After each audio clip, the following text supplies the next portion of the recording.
Tonight on After Dark, Anthony Lemke and Jodelle Ferland, along with French blogger Julie Luby, chat with Zoie Palmer about the Raza team's time-traveling antics. A brand new Blink drive is discovered. The gang tries to blend in. And Five makes some new friends. Plus, a sneak peek at next week's Dark Matter. So don't get spaced. After Dark starts right now.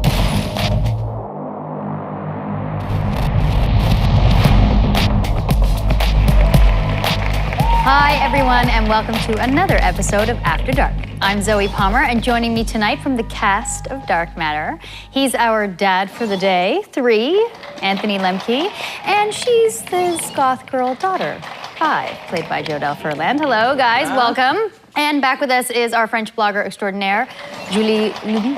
Hello, bonjour. Okay, so there was some major fish out of water moments for the Raza crew in this episode, to say the very, very least. This episode is coined by Joe Malazzi as the cross between Back to the Future and Stranger Things. I don't know if you've seen either one of those. Have you guys seen? I have seen both of them. Both yes. of them. Okay. So we're all very used to shooting on a spaceship. How is it for you guys to switch out and get onto Earth? So weird. I mean, hang out in the burbs. It was incredibly fun, but it really felt weird that first day filming. We stepped into the house and I was like, what are we filming? Hello. Hi. Welcome to the neighborhood. We're the Connors. Hi. Very strange. Yeah, they did a good job finding that neighborhood because it was one of those neighborhoods where everything looks kind of the same and you walk out and there we are in our sort of space garb and... Bags and bags of guns. Yeah, it was kind of fun. It was fun. This is one of my favorite episodes of the whole season. One of my favorite moments was when we get to the party and you've got the cookies. Hey, you made it. We baked cookies for the occasion. How many guests are you expecting? Oh, maybe 40. That's 1.67 cookies per guest. Please apportion accordingly.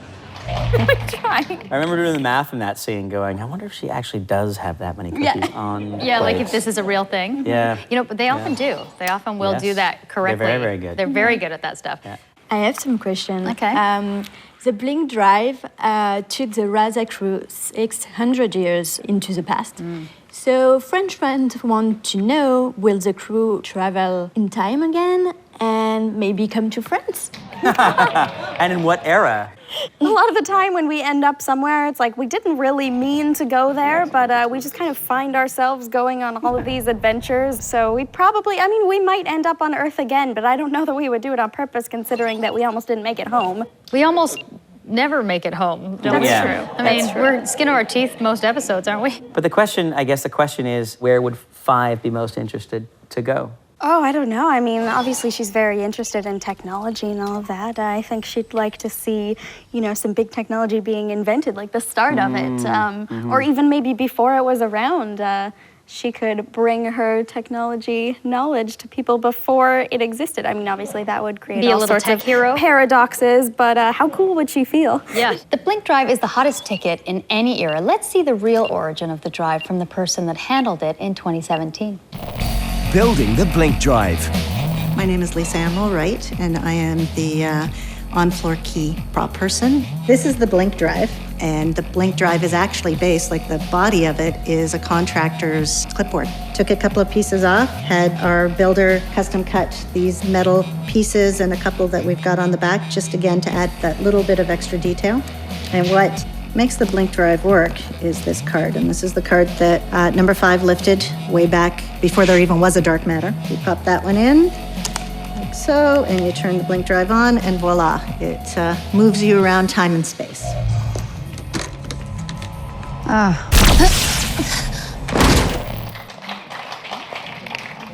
It's a big shout out to our design team. That is the fanciest looking contractor's clipboard I have ever seen.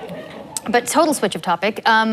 Costumes. You know, your character in particular has worn some pretty interesting costumes on the show. Every possible color and pattern at once. And combination. Yeah. Is that helped inform how you've played this character that has been born out of that to any degree? Well, I mean, it definitely helps. I mean, it's crazy how different it is. Like, what you're wearing really changes the way that you act, the way you carry yourself, the way that you walk. Physically. Yeah, it really does. Yeah. I mean, I feel like I am her, and it makes it a lot easier to do my job. Yeah.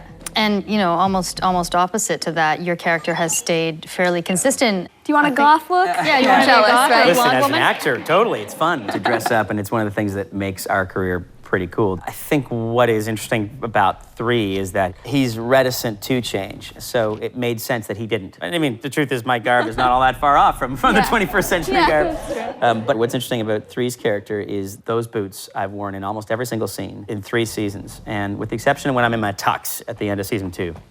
What's yours for the android? Per season, it's always really been an outfit, right? And I have noticed, though, that when I have changed outfits, even from blue to white, I quite like the white outfit. I felt like a different version. I didn't feel like the same android. Just zipping up a new thing. It was a different vibe. And might there be other outfits in And your might future? there be? Might Who there knows? be? Who knows? Behind the scenes with Anthony Lemke. So this is the wardrobe department. Come on over here, and you can see some cool designs. These are all designs that you will see in season 3, actually. So depending on when this airs, that might be a spoiler. And oh, there's one really fun thing. If you look up here, you see all of these dog pictures. Every single one of them is representative of one of the episodes of our shows.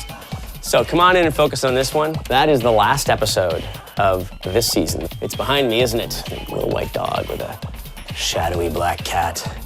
And for those who will watch episode 313, that will mean a whole heck of a lot. And every one of these does. So that's kind of one of the cute traditions here in the wardrobe department. What about you? Do you have some questions you want to ask our gang? The fans want to know, who is the biggest pranker on the set?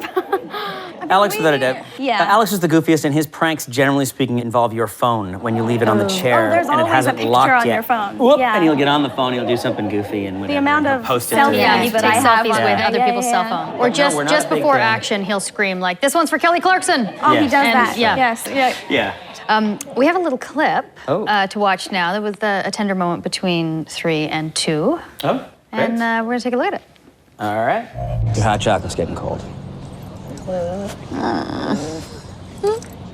No, we are not getting a dog. It would be great for crew morale. We could screw with the timeline. What if the dog that we bring back is instrumental in finding a cure for Sokolsky syndrome or something? Now, first of all, how adorable is the dog in that scene? I do think the dog stole the scene, but there's a little sort of trivia about that dog, because that dog is... It's my dog, guys. It's absolutely Totally not my dog. totally not Anthony's dog. No, it is not. But it is Melissa O'Neill Melissa who O'Neill's plays Tu's dog. dog, and the dog's name is Taya. That's right. Yeah. And for those of you who would like to see more of Taya, just follow Melissa on Instagram, because Taya's all over it. Yes, it's true. Do you think the Raza crew would ever get a cat or a dog? I've been trying. Pitch that. 3 seasons. Yes, me too. In this episode, 5 has some really cute, sweet bonding moments with some of the kids. I want you to have this. Yeah. You know, some of her memories have come back, but it's not the same as really remembering what it was like to have friends her own age. I mean, but that was very nice to see. It kind of reminded us that she's not an adult. I mean, she's had to grow up very fast, but she still wants to have fun and Listen, just relax. I think my character done a pretty good job reminding everyone that you are not an adult, all right? So You do that with every character. Pretty much. Remind people of what they really are. that's right. I'm a That's my robot. strength. She's a child. Totally, exactly. I'm the kid. Robot. I'm the kid. Well, want to know what the Raza crew is up to next week? Here's a teeny tiny preview. What are we looking at? An extraordinarily complex cipher. There are counterlogical aspects to the puzzle that would be best served by a more intuitive approach. So someone with both android logic and emotional reasoning could solve it faster. In a little less than a month, whoever created the upgrade left us a message. The suspense is killing me. What does it say?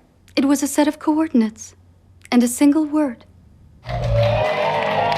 Well, that is all we have time for tonight. But if you can't get enough After Dark, head online to your local Sci-Fi website for more behind the scenes and exclusive moments with our cast and crew. And as always, a huge thank you to our wonderful guests, Anthony Lemke, thank you very much, Jodelle, and of course, Luby, thank you so much for being here. And we'll be back here next week, talking all things dark matter. Bye, guys.